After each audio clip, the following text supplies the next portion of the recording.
Hello everyone, in this tutorial I will show you how to highlight moving objects in Premiere Pro. In Premiere Pro, as you can see, I've got this video and I want to highlight this white doggy. So to do that, what I'll do, I'll first duplicate this layer by holding Alt and dragging it one track above. Then I will select the duplicated layer and move down to the Object Mask tool. I'll click on that and I will keep the default settings. Then what I'll do next, I'll select the doggy and Premiere Pro will do its magic, and now as you can see, it has a selected mask. Now, this is the most important thing. Move your cursor at the beginning, but even if the cursor is at the end, you can go to the effects control and under unassigned mask, go to tracker. And from here, press or click track selected mask forward and backwards. And Premiere Pro will do its magic and will track the dog while it's moving, and as you can see, it's doing a really good job. And boom, after a few seconds it did a perfect masking.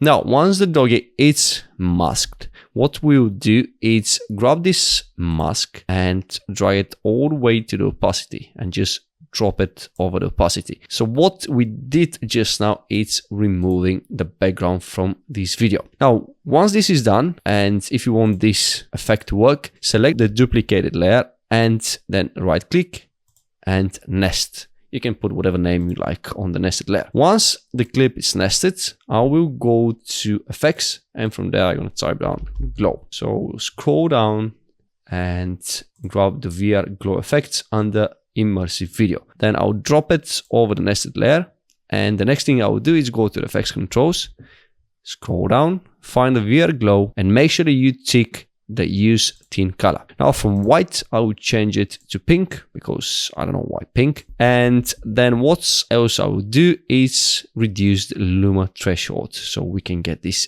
glowing effect over the dog. Then also from the glow radius we can reduce the glow radius. And now as you can see, the doggy is pink. Also, you can play around with all these values until you find the best result for you. So now let's play it and see the final result. And it looks incredible, people. So that's it, guys. That's how you can highlight a moving object in Premiere Pro. As you can see, it's super easy and simple. Please hit that like button if you enjoyed the video and also subscribe to my channel if you want to see more tutorials like this one. Thank you, and I'll see you in the next one. Bye-bye.